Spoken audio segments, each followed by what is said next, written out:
Hi, everyone. Welcome to Dr. Juda Alcabes. He is an expert of many things, one of them being sex addiction, which has been a Yes. super hot topic the last couple of days since the podcast from last week. I forgot what was the name of The Struggle, I think, the is the struggle. podcast.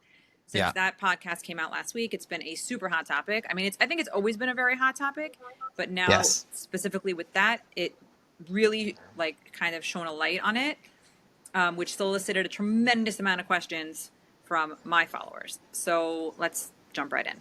I think the first thing I really want to address, which is everyone's question, honestly, is Yeah. what classifies something as a sex addiction? What classifies something as an addiction in general, there's three criteria. One is inability to stop despite the negative consequences. Whenever we do something, there's a reaction in the world. And if that is a bad reaction, that's information for us to not go ahead and do that thing again. But when you're addicted to something, the pleasure outweighs the knowledge of the consequence that's coming. So, inability to stop despite the negative consequences. The second one is progressiveness, that you need more of the behavior or substance to reach the desired effect.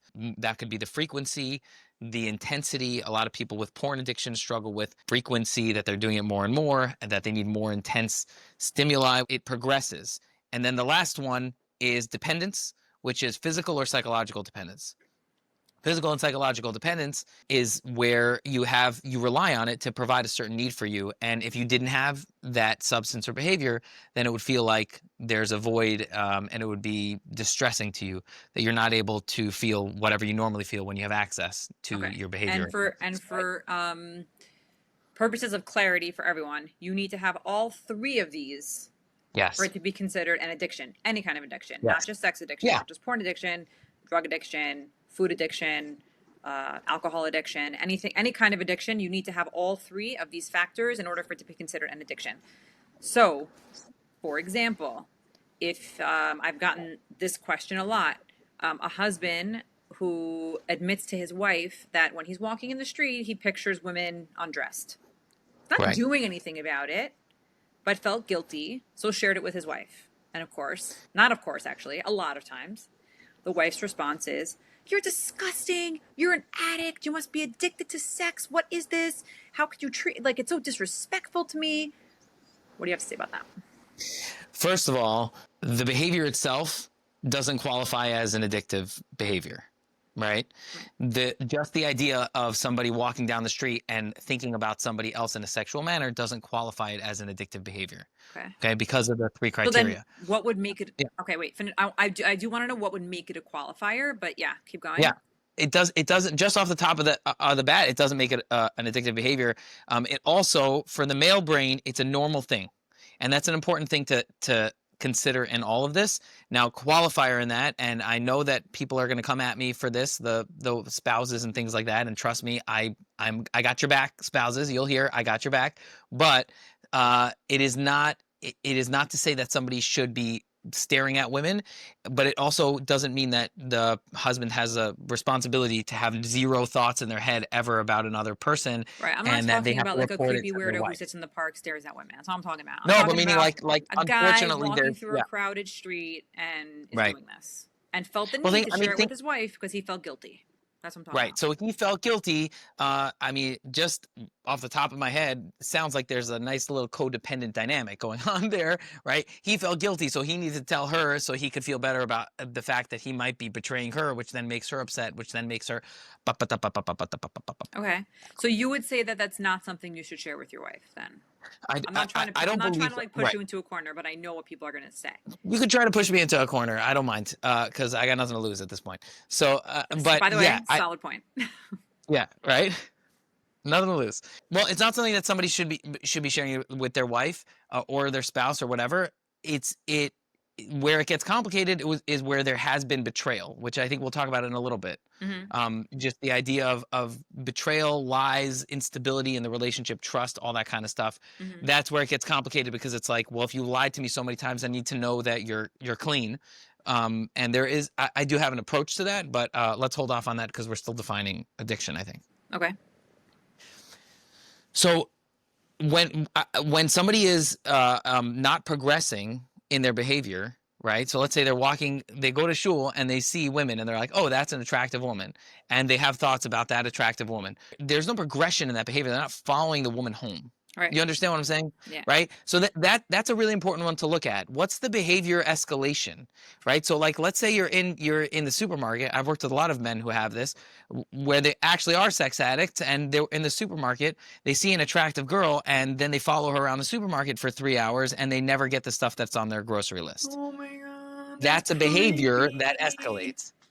Why do you And have sometimes, the creepiest clients, dude? Oh my God. well, I have clients that are really into wrinkly dresses. So and also, shut up. I thought we weren't going to bring up the wrinkly dress. We're finally over it. My followers have moved past the wrinkly dress. Lauren Hofstatter purchased a steamer. It's all going to be okay. Bringing it back. No, I'm not bringing back the wrinkly dress. I literally walk around with a steamer in my bag now because I'm becoming a psycho. Anyway, it's fine. As long, you know what? Actually, as long as I don't have a wrinkly face. That I was going to say you should steam instead of going to Botox, but whatever. I don't know. My face is perfect and shiny and doing its thing. Like a marble countertop. I don't care. I'm down. Rather that than, I don't even know, what would a wrinkly countertop look like? It's like a leather countertop. Anyway, so a lot of people, I think, struggle with defining whether they have a sex addiction or not. Mm-hmm. And it is important to kind of note that. You should know, by the way, a lot of times, I'm sure you've seen this, the spouse tries to diagnose. Yes. Yeah. Yes. Like, I don't even like diagnosing it, you should know. Like, every time I get someone like this, I call you, I call another colleague. Usually I call you, to be honest. And I ask you, like, okay, here's what's going on. What do you think? Yes, right. No, ask this question. Okay. You know what I'm saying? Yes, 100%. I don't think it's something that should be diagnosed by a spouse. In general, don't diagnose your spouse is a good rule to live by. Mm-hmm. Don't diagnose your spouse. Right. Okay. Mm-hmm. But it shouldn't be diagnosed through internet searches either, because that's not accurate. Meaning the way that I think about it is actually a much more complex conceptualization of what sex addiction is than other people's, because I believe that it's subjective. I believe that we have to really understand the person's world to understand the consequences of the action, and then see if the consequences are here and your acting out is here, right? So that means that your desire for that pleasure is overriding all these blatant consequences that are in your face all the time. That's a compulsive problem. That's a serious issue. Okay, but let's say I've had situations. I had a case where a guy had a super addictive personality, so whatever. But basically was using his wife almost to the point of like marital rape. Mm-hmm. Is that considered a sex addiction? Like, no, I mean, no, just based on that, because this is also very important to differentiate. Sexual addiction does not mean sexual deviance. And so sexual deviance would be in a category where there's, intrusive behavior. There's, well, rape, he was starting to try to wean off drugs and was trying to replace that addiction with his wife. Right. With sex, right. So there's a complicated web of stuff going on there. But I'm just curious because I know. Yeah, I know. I mean, and I get that kind of question in different formulas all the time. Right. A husband using their wife for sex, for the dopamine release. Is that considered an addiction? Because they are right, and that needs a lot of context. But I've seen, I read your NGLs from time to time. Oh, do you? And I know you read them every single day. By the way, I see that you follow them. Oh yeah, yeah. You see that I follow them every day. See. There's other people that also watch them every day. Do you see when I get bored also? Yes, I see when you drop off. Actually, I promise. I'm like, get it. By the way, I get it. Yeah. I get it. They're not always so interesting. Yeah, I hear you. I'm not particularly entertained by trolls. So some people look. I think wish they were trolls, dude. Trolls. You know what? I wish they were trolls. I wish they were because, by the way, there are other. I will not name them, but there are other Instagram personalities doing similar work to me, and we get the exact same questions. So a troll is posting it to me and to the other one. Right. Yeah. Yeah. Oh, yeah. Absolutely. Where do they live? Under a giant bridge? There's like 3 million trolls? Come on, stop. Do you know that? You know what trolls? This is not the point of the conversation, okay? We're talking about sex addiction. Trolls are little people. Okay, anyways, fine. Why can't there be giant trolls? What are you trying to say? There aren't giant trolls. There's giants and there's trolls. They're different. Anyways, getting out. The magic clip Anyway, is going to be about. that's right. Anyway, okay, yeah, back to sex Okay, addiction. Because then I do want to get into this whole no, happy the ending spouse thing is very craze. important. The spouse thing is very important.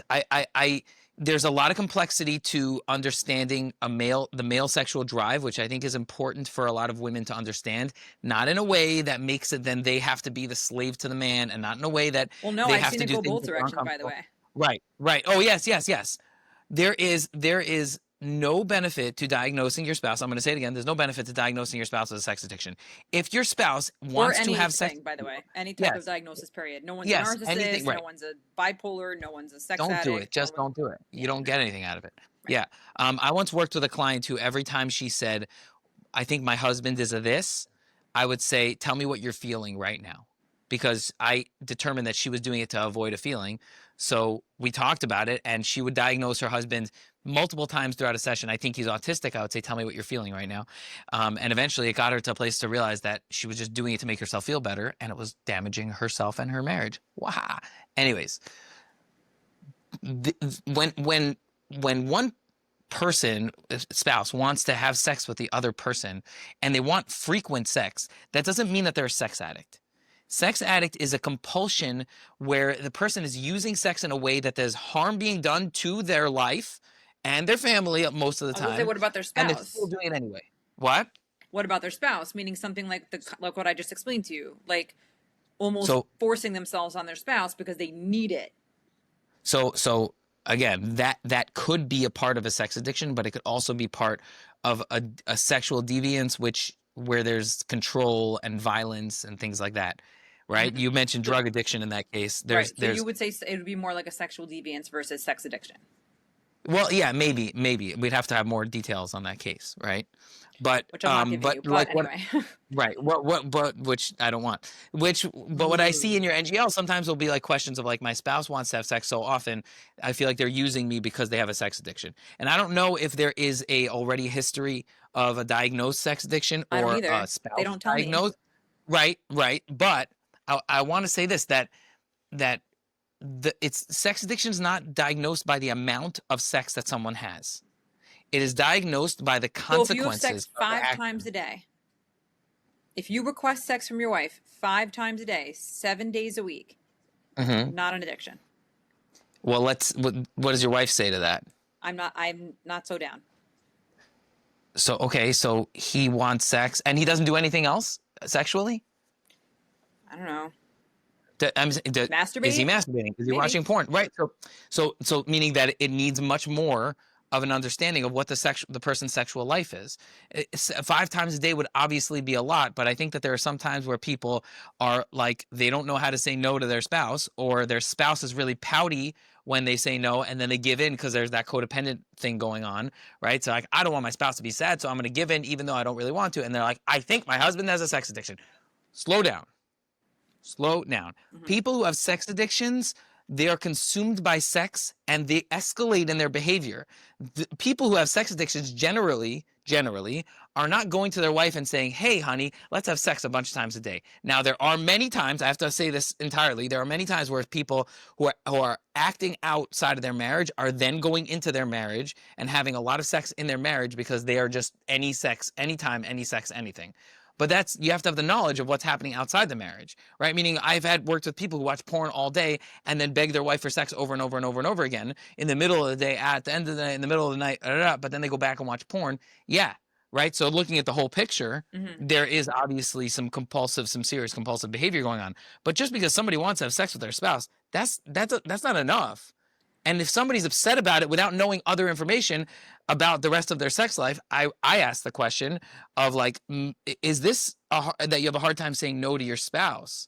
Because maybe Mm-hmm. you just have to be okay with the fact that they pout about it for a little bit, but you have your boundary. You say, not now, honey bunches of oats. I love you very much. We'll do this a different time. If the spouse can't say no and they have no information about other things that they're doing sexually, so then definitely, you're not talking about diagnosing a sex addiction.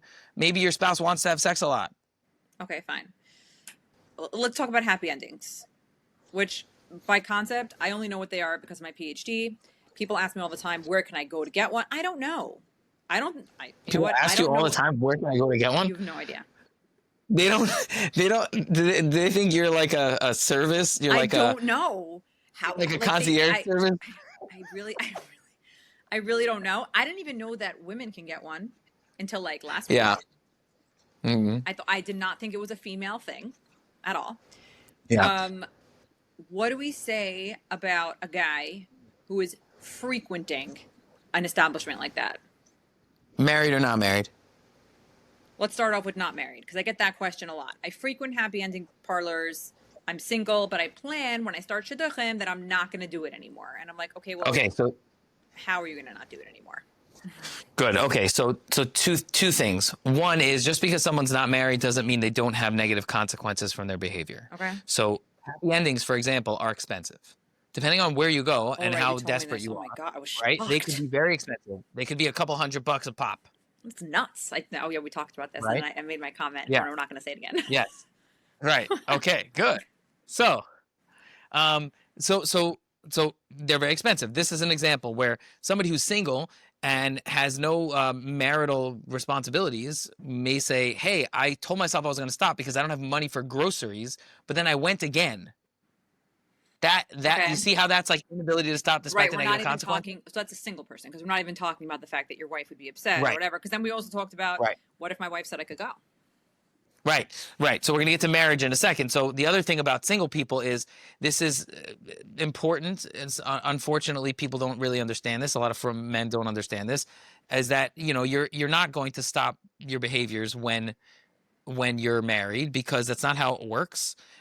There is, you do have some sort of, I guess, like skin in the game, for lack of a better term, when you're dating and you're engaged, right? And you're newly married. But I will tell you anecdotally, this is not from research, but most of the guys that reach out to me saying that they're in real crisis with their porn is after they're about 30 years old, and it's after their first kid. Huh. That's interesting. At Yes. 30 years old, I had 7 kids. Well. We had 7. My husband was 31. Well, a little different. A little different. Around 30 years old or around that after their first kid. The reason why I think that that's when it happens is because Does it matter of gender of the child? No. Nope, not at all. Fine. Not at all. You lose the attention of your wife when she has a baby. Oh, got it. Okay. You lose a portion of your attention from your wife. You obviously lose access to regular sex, right? But you're also tied down where you can't just like go out and just like have a good time. Meaning when you're single and you're like, hey, I don't want to stay home and watch porn tonight. So then you go out and you use your energy a different way. But when you're like sitting home, right, your life is upside down. You haven't slept in a long time. Your wife is not available for sex. You feel like a lot of men do. They feel abandoned by their wife, or there's a part of them that feels maybe even human babies. Man babies. Adult man babies. Okay? Please. Human beings. We can get into that. We can get into this another time. We can get into this another time. But they used to get this much attention from their wife. Now they get this much attention from their wife, and they're stuck at home. And then the behaviors that they never really understood the emotional significance of the behaviors, they start to crop up again. That's when it happens for a lot of frum men. You understand? And the emotional significance, meaning that whatever the sexual behavior that you were doing before was doing for you emotionally on the emotional dependent side of it. So now you might have that need coming up again, and you just kind of go back to what you've used in the past, right? And so a lot of people are like, oh, well, I'm not going to do it. And then they did it once, and then they said they're not going to do it again. And then before they know it, there's a web of lies. And that's when it's, I got to make a phone call, or I got to write an NGL to Lauren Hofstatter.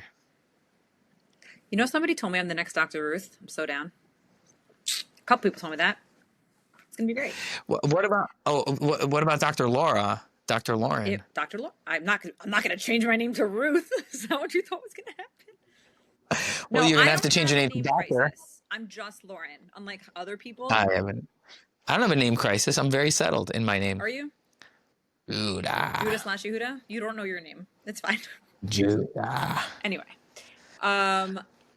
I lost my right. So keep going. So that's on the single side of things, meaning hoping or assuming that marriage is going to solve the sexual problem is not going to work, because if there's an emotional need that's being filled by the sexual behavior, then when that emotional need comes up again, and you don't have an outlet for it for whatever reason, you're going to go back to what you know to make yourself feel better. And then if it goes quickly and crazy, then you could have a bunch of lies on your hands and a bunch of damaging stuff have happened, right? Mm-hmm. So that's for single people.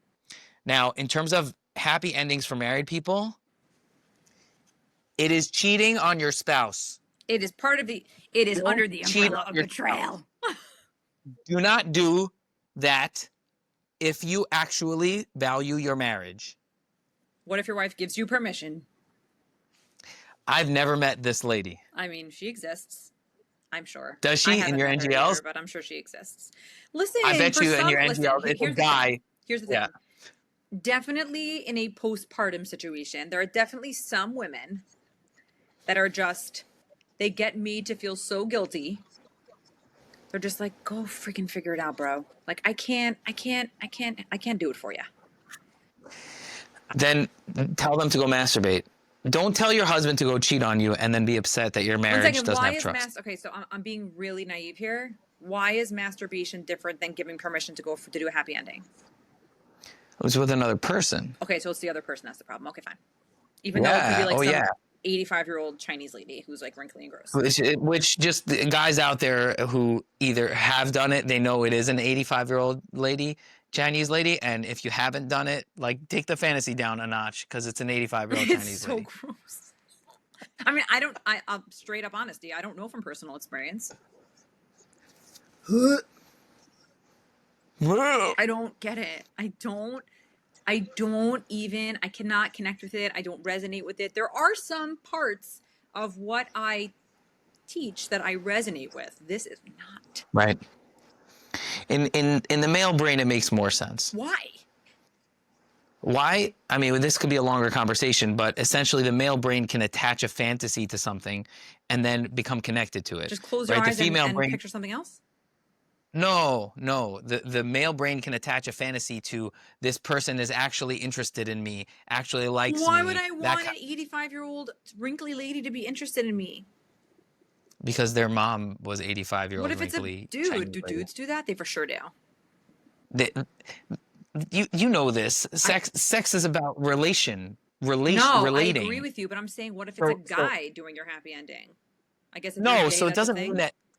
No, it doesn't. It could, but it doesn't mean that every guy is attracted to every single thing if they feel like it gives them attention. But on some on some level, it's true. So basically, just not they're on all attracted levels. to the attention, is what you're trying to say. Yes, but it's a much more complex conversation because understanding like the whole like psychosexual development of a male is much more complex than just, it's not just attention. It's not any attention. It's got to hit a certain spot emotionally. It's got to hit a certain spot sexually. It's got to be a mix of the two. Mm-hmm. Right? That's why some men are attracted to women who are abusive or like dominatrix stuff or whatever. And then other men fantasize all day about weak little Adela girls that, are going to give it up to them for the first time because you're the special one. But in both situations, you're the special one.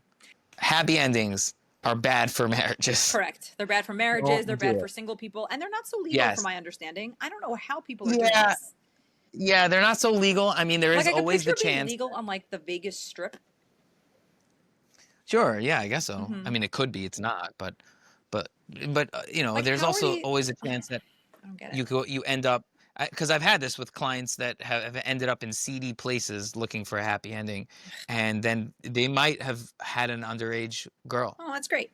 Give them a happy ending. Great. Okay, so I don't even want to ask you this because you're going to be like, that's two horrible choices. So if you had to choose between telling a guy to masturbate or a happy ending, you choose masturbate. Well, yes, but hold on 1 second.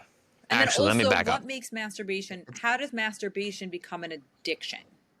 Okay, so let's go to that. Let's talk about masturbation. When we talk about masturbation, we have to consider the fact that there is a religious angle to it, and then there's also a shame religious angle to it. Mm-hmm. Meaning that's not actually the religious angle, it's the shame. Which, by the way, women have a tremendous amount of, and I don't want to say it, but there is no religious angle for women. I see that question that you get all the time. There's no religious angle for women. People don't love to accept that, though. The only Right. listen, Right. I have been told by the rabbi whose name we will not mention that the only angle is if you're lying to your husband about it. If your husband doesn't know that you're doing it, then it is not okay. But whatever. Fine. Okay. Fine.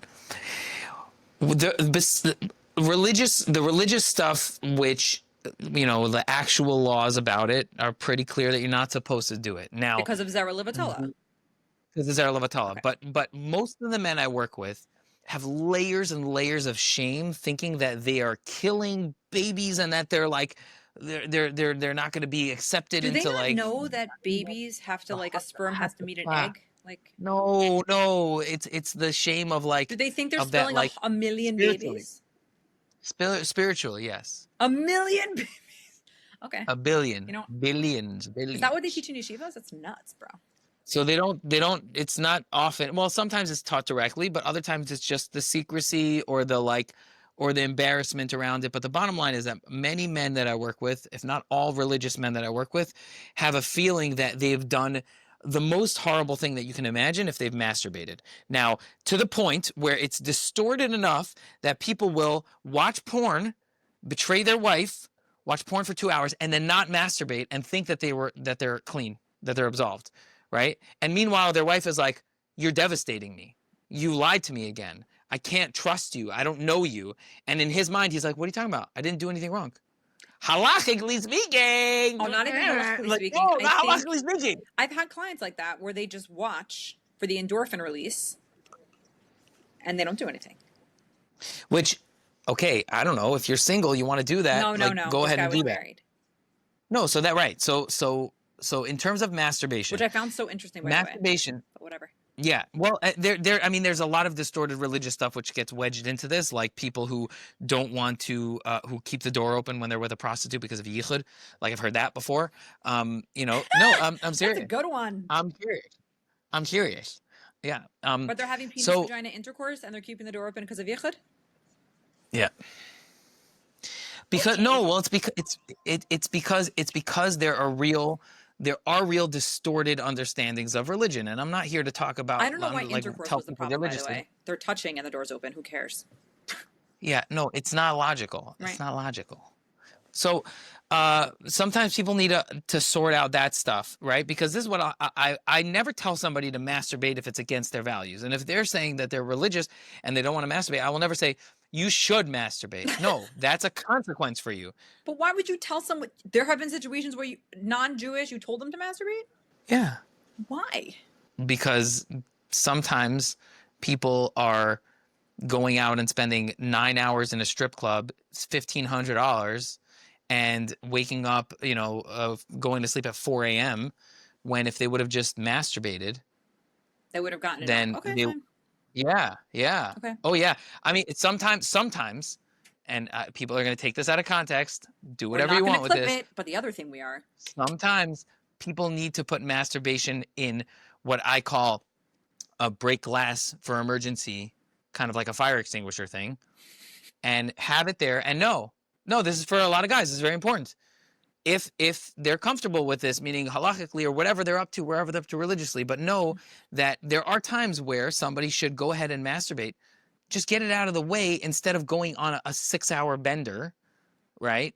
And spending or killing yourself in your basement.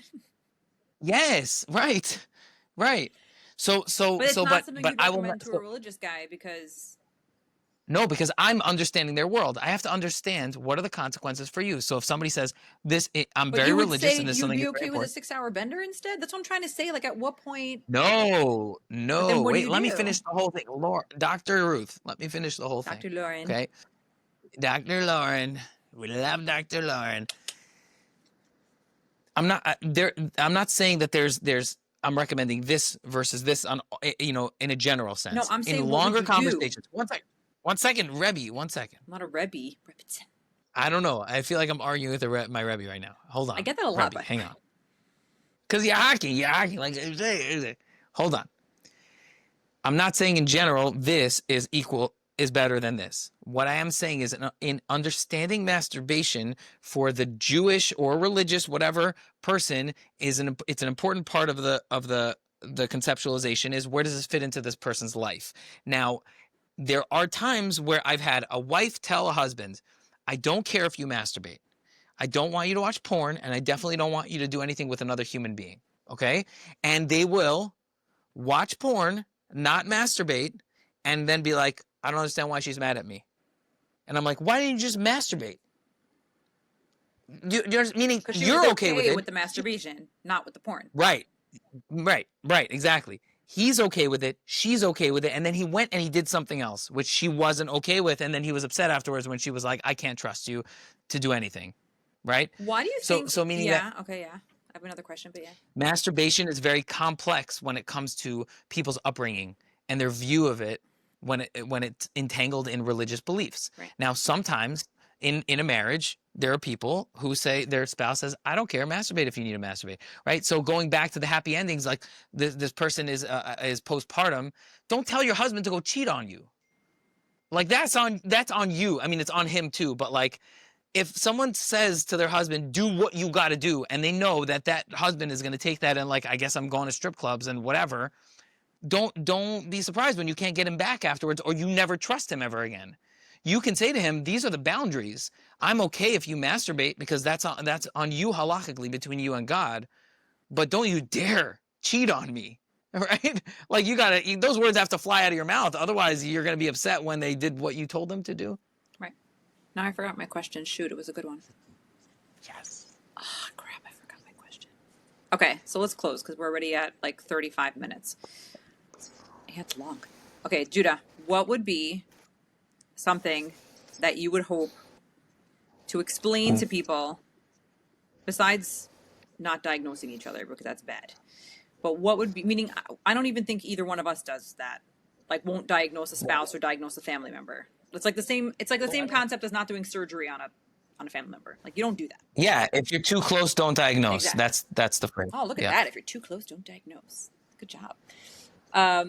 What would be a closing statement you'd want everyone to know about sex addiction, pornography, happy endings, everything, all the things? Tie it up with a bow. Make the decisions in your own life based on what your own life needs. Don't look to society to decide what's right or wrong. Don't say all men watch porn and then be shocked when your wife is upset with you about watching porn. Don't go to strip clubs because other people go to strip clubs. Don't be defining your own life based on what other people define as okay and not okay. And the same thing is true for the spouses, the wives. Look at your marriage and look what it needs. Don't look at what you're going to label it as. Look at what it needs. There are some times where people label something in their marriage, and when really what it needed was nothing to do with a label. It needed emotional intimacy. It needed some boundaries. It needed something which was not major. Right. It wasn't a disruptive Because that's why guys label. do this, because they can't connect. They don't want the emotional intimacy piece. They just want the sex piece.